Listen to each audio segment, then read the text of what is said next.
오늘은 불가능을 가능케 하시는 하나님의 손길, 불가능을 가능케 하시는 하나님의 손길이라는 제목으로 말씀을 나누겠습니다.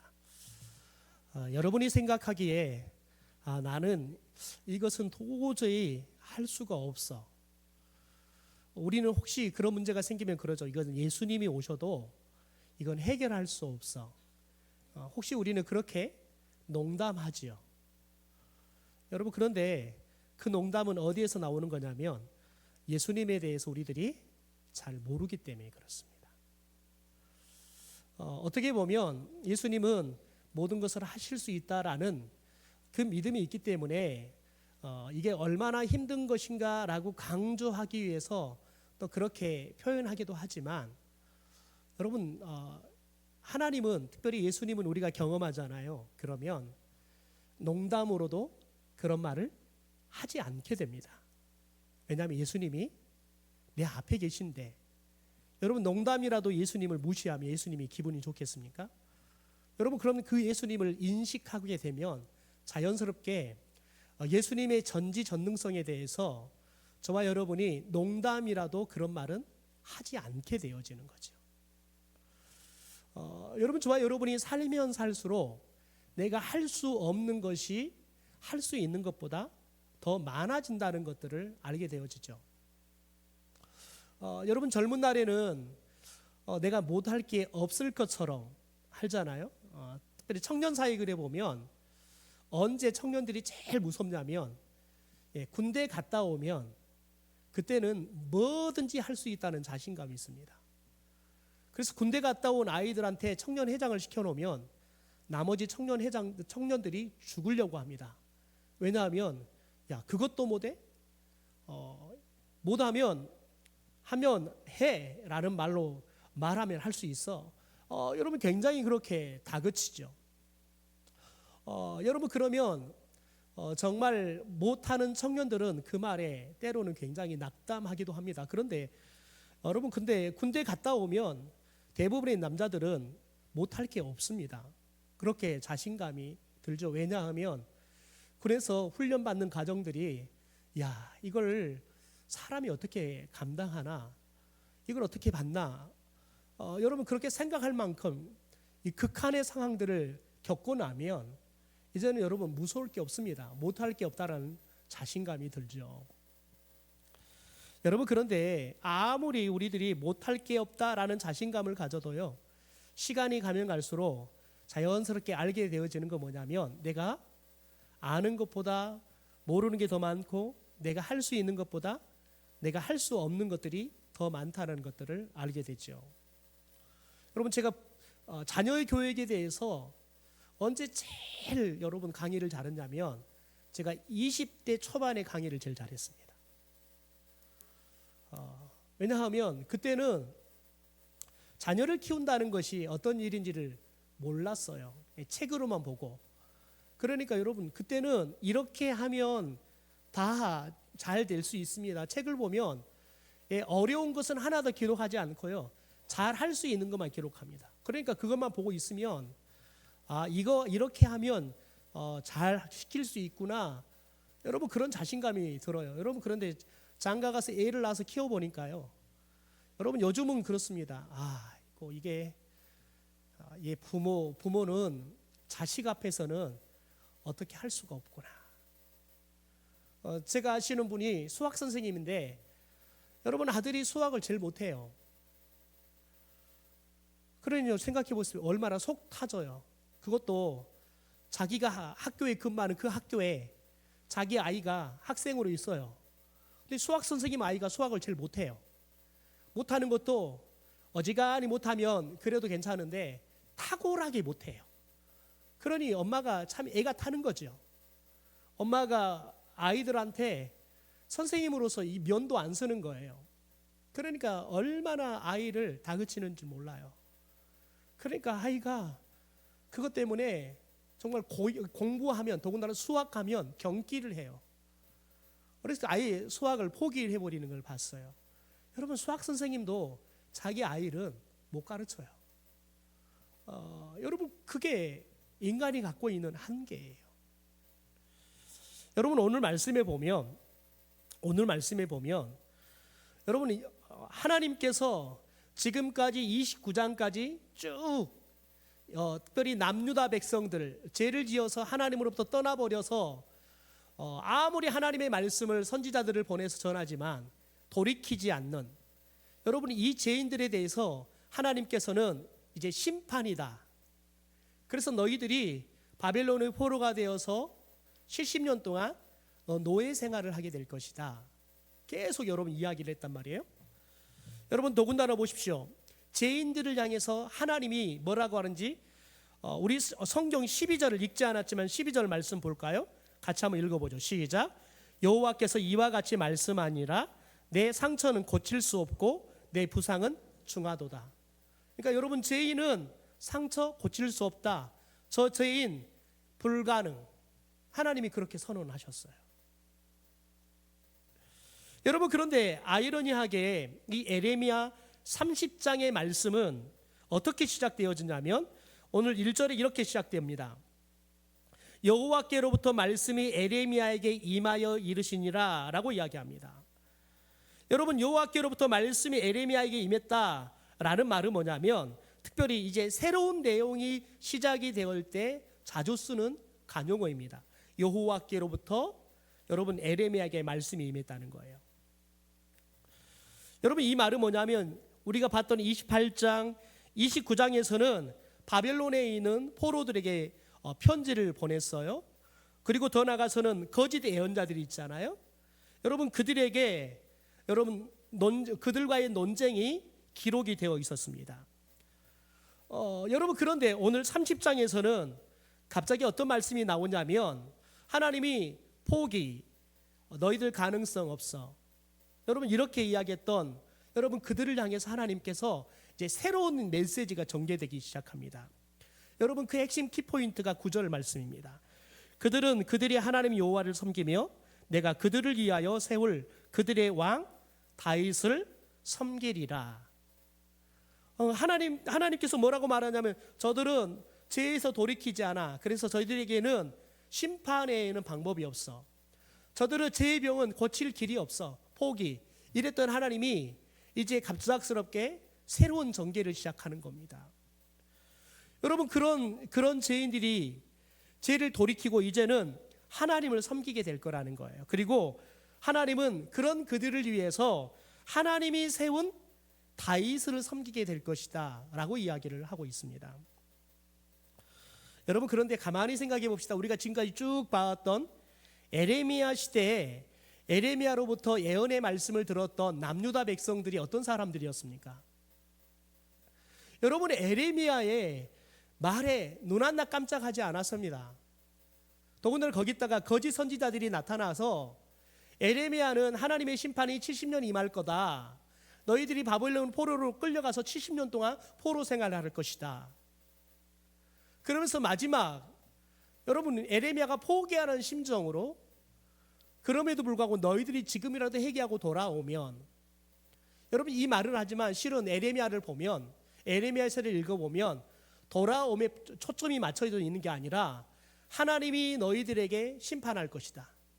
70년의 심판이 임할 것이다. 여러분 이 말씀을 전하는 겁니다. 그래서 여러분 에레미야 선지자는 정말 그 누구보다 어떤 선지자보다 여러분 남유다 백성들을 위해서 눈물을 많이 흘렸고 여러분 정말 가슴 뜨거운 사랑으로 여러분 그들을 사랑하고 그들에게 말씀을 전했지만 가장 많은 미움을 받았던 선지자이기도 해요. 왜냐하면 거짓 선지자들이 나와서 뭐라고 말하냐면 이거 저 거짓말이다. 하나님이 우리를 얼마나 사랑하는데 하나님이 우리를 심판하긴 할 건데 딱 2년이면 하나님께서 우리를 바벨론에서 돌아오게 할 거야. 차라리 하나님이 심판 없어. 자 거짓말이야. 하나님이 심판하기는커녕 바벨론에 침략해 와도 하나님 우리를 지켜줄 거야. 여러분 이렇게 하면 너무 터무니없는 거짓말이니까요. 안 믿을 수 있는데 거짓 선지자들이 뭐라고 말하냐면 내 심판이 임할 거라는 거예요. 바벨론의 포로로 잡혀갈 거라는 거예요. 그러나 그 기간이 2년일 거라는 거예요.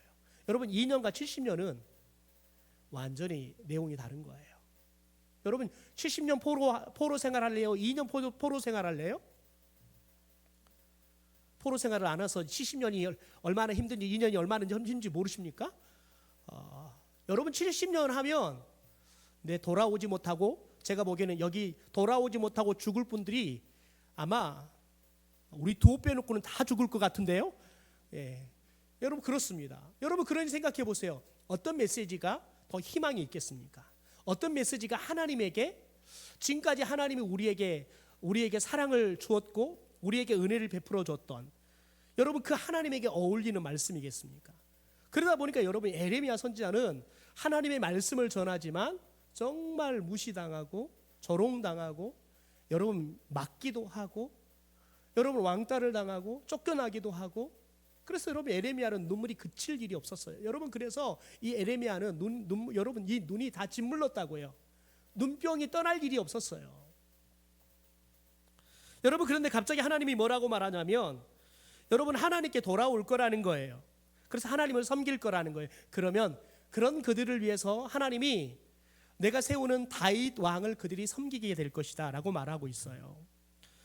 여러분 에레미야 시대에 하나님의 말씀을 전할 때 여러분 가장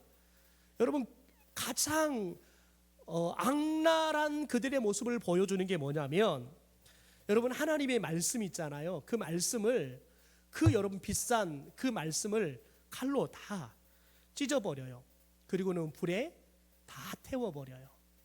여러분 그 왕이 누구입니까? 여호야김 왕입니다. 여러분 그만큼 악독했다고요. 여러분 이런 시대에 하나님이 에레미야에게 임해서 주시는 말씀이 2절을 보십시오. 이스라엘의 하나님 여호와께서 이와 같이 말씀하여 이르기를, 내가 내게 일러준 이 모든 말을 책에 기록해라 라고 이야기해요. 여러분 책에 기록한다는 것은 무엇을 말할까요? 여러분 책에 기록한다는 건 뭐냐면, 여러분 나중에 분명히 에레미야 선지자가 남유다 백성들의 말씀을 전했어요. 여러분 그래서 그들이 나중에 딴소리 하지 않도록 하기 위해서 하나님이 에레미야 선지자를 통해서 어떤 말씀을 전하게 했는지 기록해 남기라는 거예요. 두 번째, 여러분 나중에 하나님이 그들 가운데 에레미야를 통해 주신 말씀처럼 하나님은 반드시 역사할 거예요. 여러분 그러니까 하나님이 역사하고 난 다음에 진짜 하나님이 약속하신 말씀처럼 하나님이 약속을 지켰는지 지키지 않았는지 확인하는 방법이 뭐냐면 말씀이 되는 거예요. 여러분 저와 여러분이 하나님이 매일마다 내 삶 가운데 살아 역사한다. 여러분 이것을 우리는 뭘 통해서 깨달을 수 있냐면, 하나님의 말씀을 볼 때 우리는 깨달을 수 있어요. 왜냐하면 하나님께서는 우리 가운데 2000년 3000년 전에 이야기했던 그 말씀을 우리가 살아가고 있는 이 삶의 현장에서 지금도 그대로 그 말씀을 성취하고 있기 때문에 그렇습니다. 여러분 그래서 저와 여러분이 언제 전율을 하냐면, 내 삶 가운데 하나님이 약속하신 그 말씀이 실현되는 것을 경험할 때 우리 영혼이 정말 여러분 전율하게 되어요. 여러분 그런데 가만히 한번 생각해 보십시오. 여러분 가만히 생각해 보면 하나님께서 지금 나라를 빼앗기고 바벨론으로 포로로 끌려가는 이 남유다 백성들은 다 죄인이에요.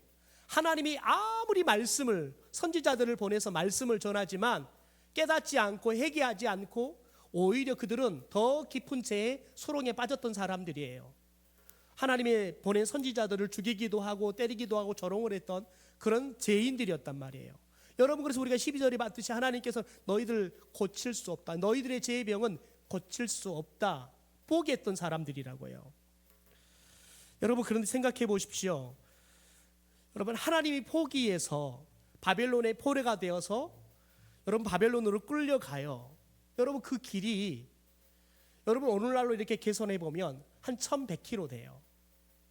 사람이 걸으면 보통 한 10km 정도 그냥 보통 걸음으로 걸어요. 여러분 하루 10km 계속 걷잖아요. 그러면 정말 힘들어요. 피곤해요.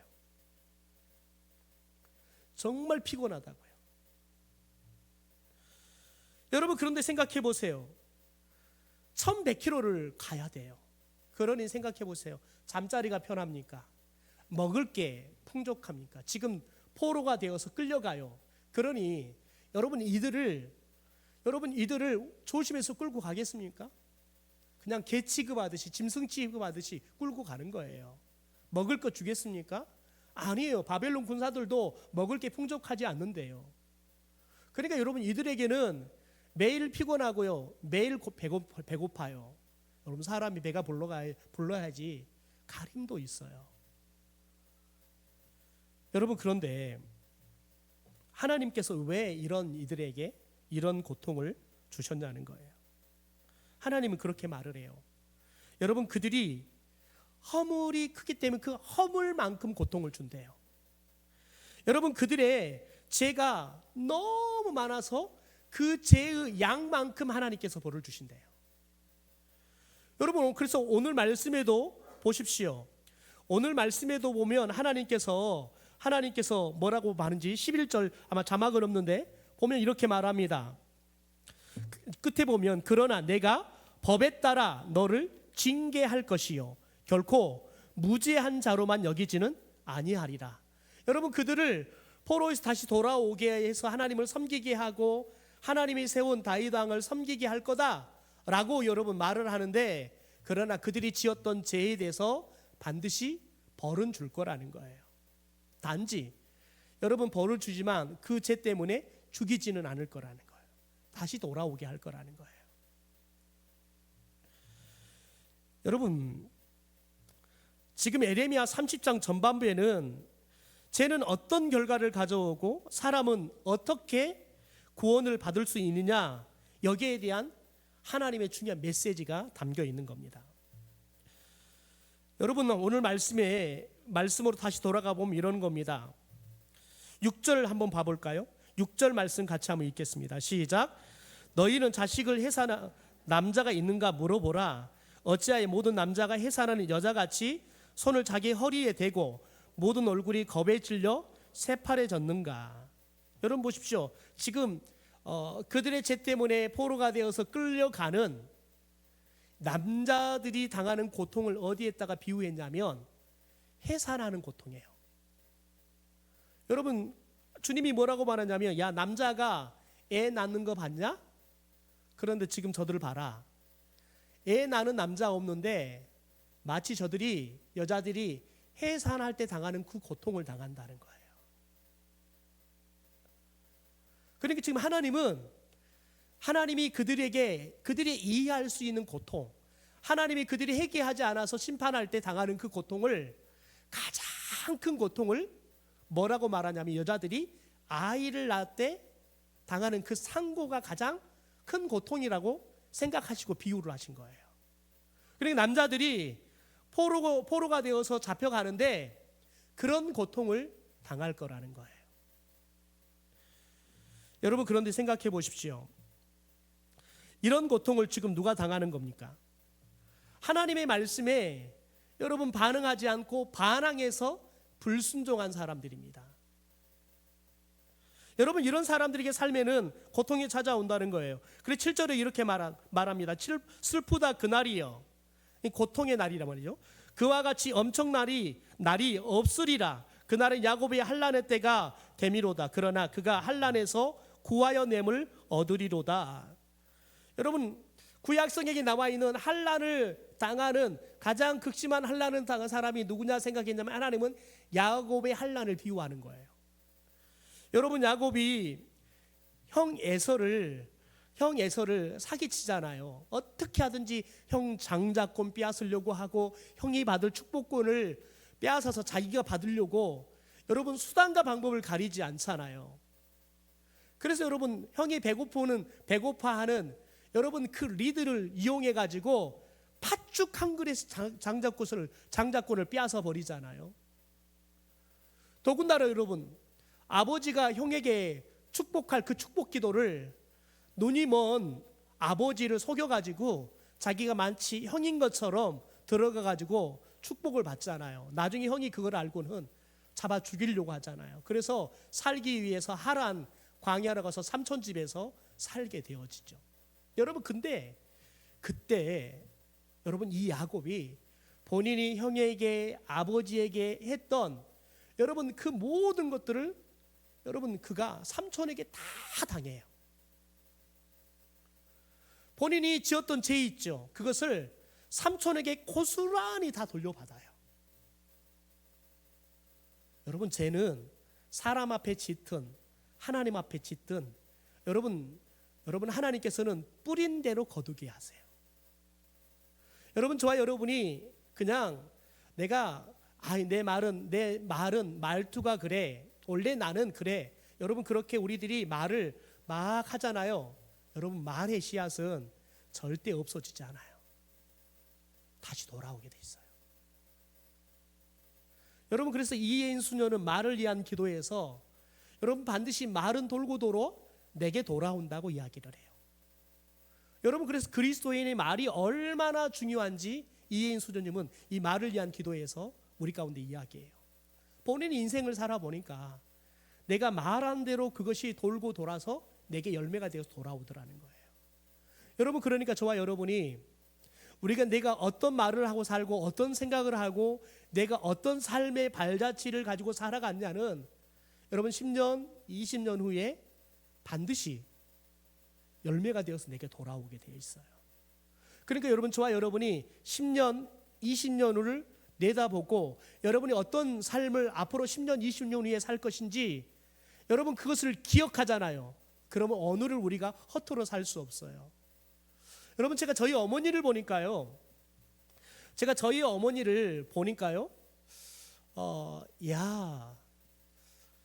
이게 시어머니한테 구박하더니 저희 어머니가요. 꼭 저희 할머니 나이가 되니까요. 저희 할머니가 똑같이 되시더라고요. 여러분 제 어릴 적에 저희 할머니께서 형이랑 큰누님은 이미 나가버렸으니까 여러분 제가 누님들 제 1호 큰누님 빼면 3명이 있어요. 그러니까 제가 그 누님들 낳고 제가 낳았으니까 할머니는 제가 금이야 오겹이었어요. 그래서 밥을 먹을 때 되면 맛있는 거 있으면 꼭 상에서 저한테 옮겨 놓는 거예요. 여러분 그러면 누나들이 좋아하겠어요? 안 좋아하죠. 그러면 이제 투닥투닥 소리가 나요. 그러면 이제 어머니께서 저희를 나무라지요. 여러분 그런데 아이들이 한번 삐지면 말을 해도 나무래도 여러분 이제 그게 멈춰주지가 않아요. 꼭 얻어 터져야지 멈추죠. 울어야지 멈춰요. 여러분 그러면 어머니께서 나중에는 꼭 이제 할머니한테 쿠사리를 하는 거예요. 뭐 한데 그걸 옮겨가지고 그 밥상이 얼마나 크다고 그걸 옮겨가지고 애들이 이렇게 꼭 싸우게 만드냐고 제발 좀 반찬 두시라고 그러더니 여러분 지금 가면 저희 어머니가 그러고 계십니다. 여러분 그래서 제가 저희 어머니한테 그래요. 어머니 꼭 보니까 20년 전 30년 전 어머니한테 할머니한테 했던 그 일을 어머니가 똑같이 하고 계시네요. 그럼 어머니께서 안 좋아하세요. 할머니가 똑같이 하고 한다 그러면 기분 나쁘라 그래요. 여러분 그런데 사람은 놀라운 건 여러분 욕하면서도 배워요. 그게 무서운 거예요. 여러분 절대 저러지 말아야지. 여러분 그러면서 그렇게 배운다니까요. 여러분 야곱이 타향살이에 20년 동안 마치 여러분 그가 삼촌집에서 종살이를 하잖아요. 노예같이 살아요. 왜요? 그가 형한테 아버지한테 지은 죄가 크기 때문에. 그래서 하나님은 이 야곱에 당한 이 환난이 이 고통이 하나님이 보시기에는 이 구약에 나와 있는 사람들 중에서 가장 큰 환난이다 라고 생각했던 거예요. 그래서 야곱 같은 환난을 너희들이 당할 것이다 라고 이야기하는 겁니다. 여러분 성도 여러분 우리가 잘 알아야 합니다. 여러분 하나님이 죄인을 보시는 관점과 진단은 명확해요. 여러분 죄인들은 스스로 힘으로는 죄에서 벗어날 수 없다는 거예요. 12절에 말한 것처럼 내 상처는 고칠 수 없다. 여러분 내 부상은 중에서 치료할 길이 없다 이거예요. 여러분 그러니까 우리는 내 힘으로도 이 땅에 있는 어떤 사람의 힘으로도 우리의 이 죄병을 고칠 수 없어요.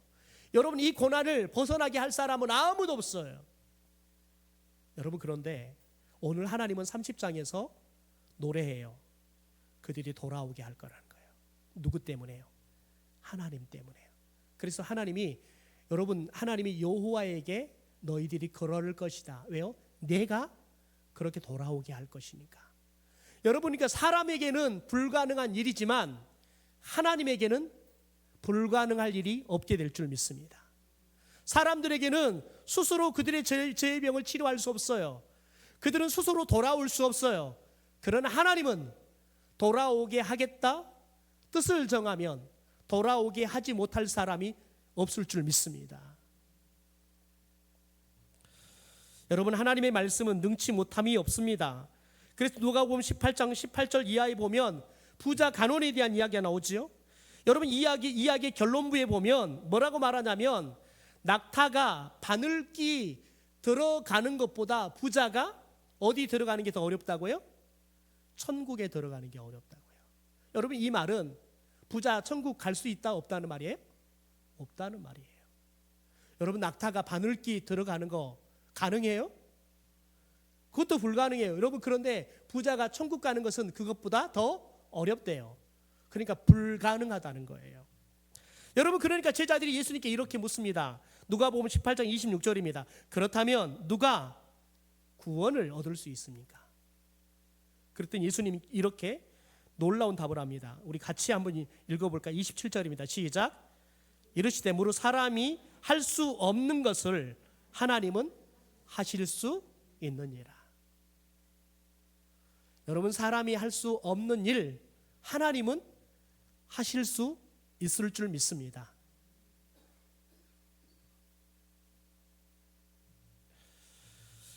여러분, 우리의 죄 문제 누구도 고칠 수가 없습니다.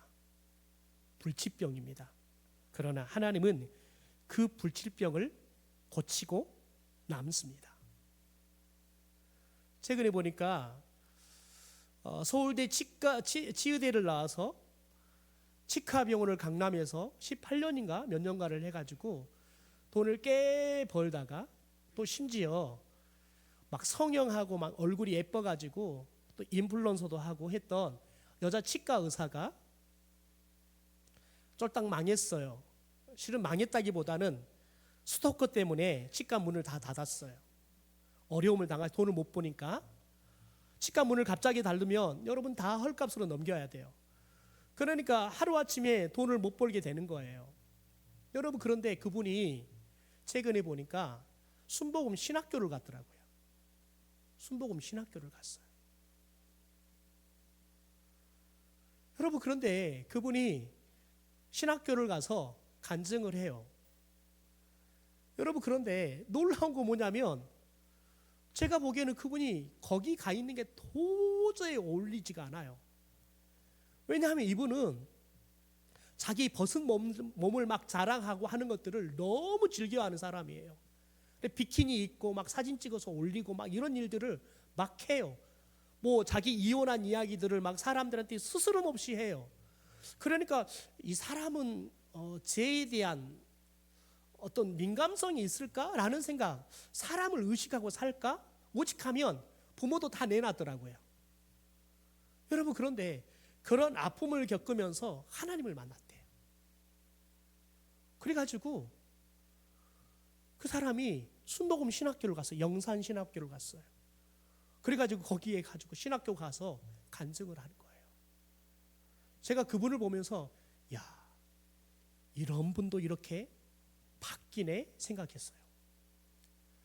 이렇게 사람들에게 관심 받기를 원하는 간종인 그도 바뀌더라고요. 예수님을 만나니까 삶이 바뀌어요. 여러분, 예수님은 변화시키지 못할 사람 없을 줄 믿습니다.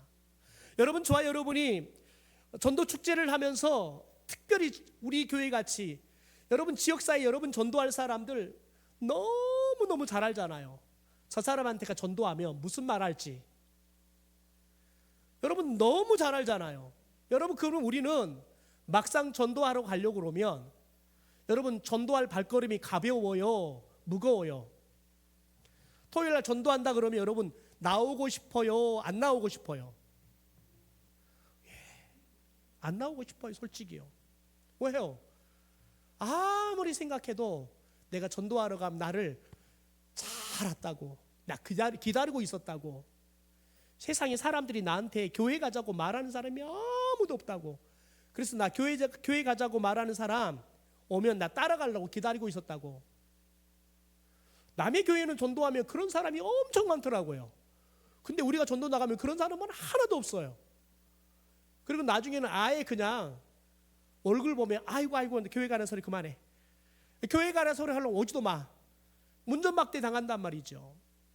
여러분, 그러면 우리 안에는 자연스럽게 우리 안에 어떤 마음이 드냐면, 여러분 전도할 사람이 있다 없다? 없다. 여러분, 그래서 우리가 예비신자 포문하면 예비신자 있다 없자? 없다. 여러분, 그러니까 답이 안 나와요. 여러분, 그런데 알아야 돼요. 여러분 고구마를 삶아 보셨나요? 여러분, 고구마를 삶을 때 고구마가 익었는지 안 익었는지 어떻게 알아요? 척 보면 아십니까? 아닙니다. 예, 제가 어릴 적에 어머니께서 고구마 쪄놓으면 늘 그렇습니다. 영배야, 고구마 익었는지 봐봐라. 여러분, 그러면 어떻게 해요? 손가락으로 찍어봐요? 네, 젓가락 가지고 가는 겁니다. 찍어보는 거예요. 여러분, 그럼 안 들어가면 뭐 해요? 네, 불 더 떼야지요. 언제까지 떼야 돼요? 네, 익을 때까지요. 바로 그게 전도예요. 여러분, 고구마 익히는 건 저와 여러분이 익혀요, 못 익혀요? 뭐가 익혀요? 불이 익혀요. 여러분, 불은 뭐냐면 기도예요. 기도. 우리가 기도할 때 성령께서 여러분 그들을 익혀요. 여러분, 그래서 기도하지 않은 사람은 절대 전도할 수 없어요. 혹시 운 좋게 전도하잖아요. 여러분 때문에 전도가 된 게 아니라 다른 사람이 열심히 기도에 불을 붙여서 익은 걸 하필이면 내가 만나본 거예요. 그리고 그래서 전도를 하는 거예요. 착각하지 마십시오. 아, 내가 전도 나갔더니 세상에 교회를 따라오대. 그건 여러분 내가 한 게 아니에요. 남이 해놓은 거 주워온 거예요. 여러분, 놀라운 거 뭔지 아세요? 여러분, 제가 지금 꽤 오랫동안 목회를 했단 말이에요. 제가 96년도부터 목회를 했어요. 여러분, 그러니까 거의 30년 가까워요. 여러분, 30년 전에 같이 전도했던 사람들, 여러분 지금 가면 만나보면 뭔 이야기 하는 줄 아세요? 벌써 그분들 대부분 다 80 넘었습니다. 여러분, 그런데 가만히 이야기를 다 100%는 들을 수 없지만 여러분 이야기를 들어보잖아요. 놀라운 건 여러분, 그분들이 기도한 대로 살고 있더라고요. 기도한 대로 살고 있어요. 제가 예전에 이야기했잖아요. 남편이 간질이어서 날마다 쓰러지고, 그러니까 남편은 돈을 못 벌어. 아내가 가서 공장에 가서 돈을 벌어와요. 그런데 기껏 해봤자 100만 원 이쪽이에요. 시어머니 모시고 두 아들 둘 모시고 살죠. 남편 매달마다 병원비 들어가죠. 여러분, 그런데 그분이 얼마나 열심히 전도한지 몰라요. 얼마나 열심히 기도한지 몰라요. 그 남편은 주님을 얼마나 사랑한지 몰라요. 그래서 새벽 예배 갔다 오면 6시 기상, 자는 놈 아무도 없어. 다 일어나. 그래가지고 6시만 되면 다 가정 예배, 그리고 밥 먹고 학교 오라이. 여러분, 그걸 단 한 번도 쉬지를 않아요. 아버지가 아프니까 다른 데를 안 가니까 단 하루를 쉬지 않고 365일 그렇게 살아요. 여러분, 그런데 놀라운 건 여러분이, 그분들이 엄청난 부자가 됐더라니까요. 하나님이 보여준대요. 어디 땅 사라.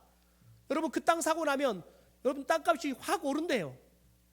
그래서 돈을 많이 벌어서 지금은 열심히 주식해가지고 또 돈을 많이 벌고 있대요. 여러분, 요수 산골짜기에 살았어요.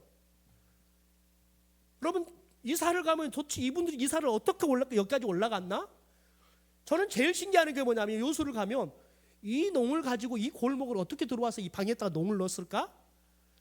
풀리지 않은 가정들이 너무 많아요. 여러분 그런 데 살았는데 여러분 지금은 부자라니까요. 땅 부자, 돈 부자라니까요.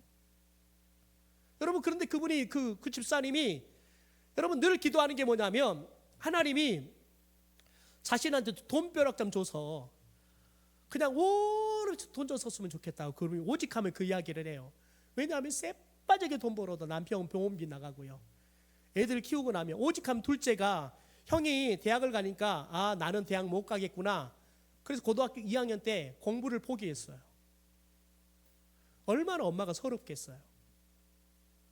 그래서 저한테 이야기해서 그 아이를 만나서 제가 이야기하면서 그 아이가 나중에는 해양대학을 갔어요. 해양대학을 가면 그때 당시에는 지금 모르겠는데 그때 당시에는 학비가 안 들었어요. 여러분 잘 살고 있더라 애들요. 여러분 사람은 기도한 대로 살아요. 여러분 저와 여러분이 기도하면 하나님이 그대로 시행하신다 약속하셨어요. 왜요? 하나님은 불가능이 없기 때문에 그렇습니다. 여러분 10절 볼까요? 같이 10절 읽겠습니다. 시작. 여호와의 말씀이니라. 그러므로 나의 종 야곱아 너는 두려워하지 말라. 이스라엘아 놀라지 말라. 내가 너를 먼 곳으로부터 구원하고 내 자손을 잡혀가 있는 땅에서 구원하리니 야곱이 돌아와서 태평과 안락을 누릴 것이며 두려워할 자가 없으리라. 여러분 생각해 보세요. 이들이 어떻게 70년 만에 돌아와요? 고레스가 바벨론을 멸망시켜요. 여러분 그런데 갑자기 고레스 왕이 바벨론을 여러분 다 침략해서 다 잡고 보니까 거기에 누가 있어요?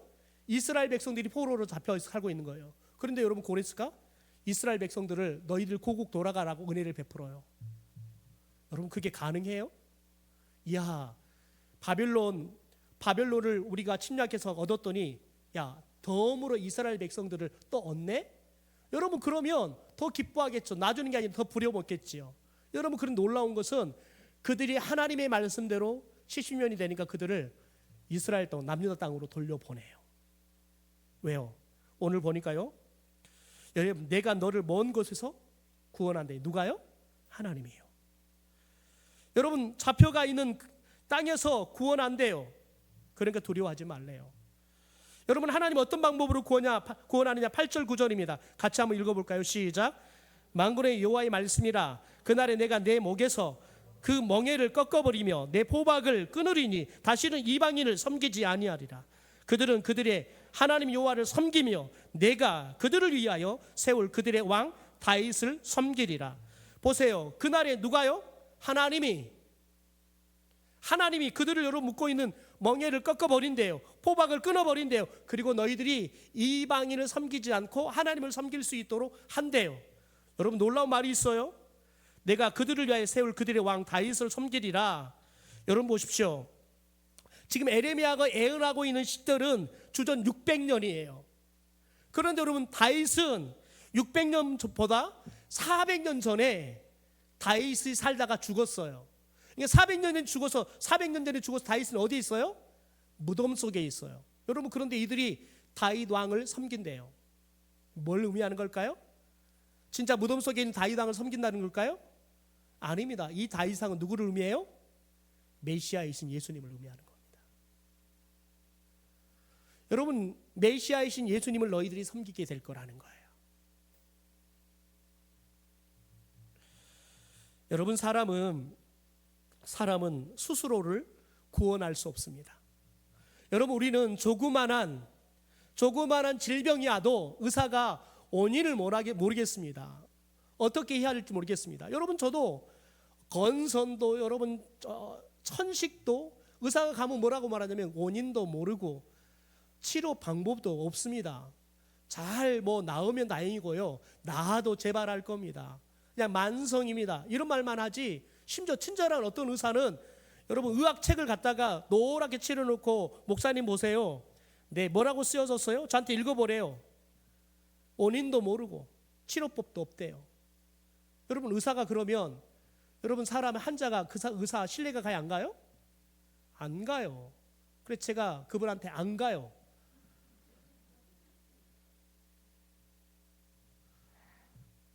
여러분 그런데 하나님에게는 불가능이 없어요. 더 중요한 것은 그 하나님은 저와 여러분을 너무 사랑한다는 거예요. 저와 여러분을 구원하려고 이미 창세 전부터 이미 뜻을 정해놓은 줄 믿습니다. 하나님의 플랜은 우리가 상상할 수 없도록 이미 플랜을 짜놓은 줄 믿습니다. 이 말만 하고 마치려고 합니다. 제가 3월 29일 날 가정교회 세미나 때문에 주일을 비워야 돼요.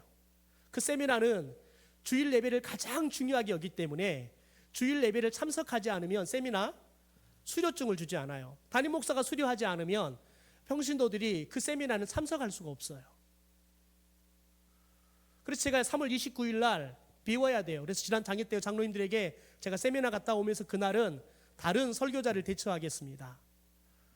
벌써 여러분 3월 첫째 주예요. 이미 설교자를 대처했어야 돼요. 그런데 하나님이 이분을 생각하면 하나님이 이분을 세울 수 없는 이유를 주시는 거예요. 또 이분을 생각하며 세울 수 없는 이유를 주시는 거예요. 실은 어제 이제 마음을 정했어요. 그래서 시찰에 갔는데 작년에 은퇴하셨던 목사님이 설교를 하시는 거예요. 그런데 목사님이 뜬금없이 설교문을 만들어 가지고 설교문을 자기가 읽겠대요. 근데 설교문도 보니까 했던 말을 또 써놓고 나중에 설교문도 또 있네요. 읽지를 못하시는 거예요. 그래서 제가 은퇴하신 목사님을 제 멘토 목사님을 좀 모시려고 생각했는데 안 되겠다. 괜히 오셨다고 이러시면 안 되지. 여러분 그래서 시찰이 끝나면 전화 드리려고 마음을 먹었는데 하나님이 그분 목사님 보는데 안 하게 하시는 거예요.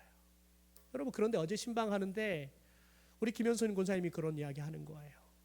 우리 강혜정 선교사님이 아프셔서 오셔서 그제 수술하시고 어제 퇴원하셨다는 거예요. 그래서 우리 이윤준 선교사님이 들어오셨다는 거예요. 그래서 제가 어제 저녁에 전화를 드렸어요. 선교사님 언제 갑니까? 그랬더니 사흘 중에 아직 정확한 날짜는 잡히지 않았는데 사흘 중에 나갈 것 같습니다. 그래서 제가 선교사님 선교사님을 위해서 선교사님이 오실 거를 하나님이 제 2주 동안이나 제가 설교자를 정하려고 그러는데 지금까지 우리 교회 설교자 정할 때 단 한 번도 이렇게 길게 생각해 본 적이 없어요. 하나님이 다 막으시는 거예요. 그래서 우리 이은준 선교사님을 하나님이 예비해 놓으셨더라고요. 여러분 선교사님들은 우리나라 들어오면 파송한 교회 가는 게 늘 부담스러워요. 환영하지 않으면 어떡할까. 그래서 제가 선교사님한테 그랬어요. 선교사님 하나님이 제 마음의 짐 좀 덜어라고 하나님이 어떻게 이렇게 절묘하게 보내신다 모르겠다고. 선교사님 오시게 돼 제가 얼마나 가벼운지 제가 마음이 가볍게 그날 주일을 좀 비울 수 있어서 얼마나 감사한지 모르겠다고. 근데 우리 이은주 선교사님 오시기로 하셨어요. 여러분 하나님은 놀랍게 일하시더라고요. 여러분이 저와 여러분의 인생 가운데 하나님이 이미 저와 여러분이 보기에는 정말 계획이 이게 맞나? 하나님이 나에게 간섭하고 있나? 모든 걸 다 틀어진 것처럼 보이지만 하나님은 놀라운 계획을 갖고 우리를 이끌고 가고 계신 줄 믿습니다. 그래서 저와 여러분에게 불가능한 일도 하나님이 하시면 가능케 될 줄 믿습니다.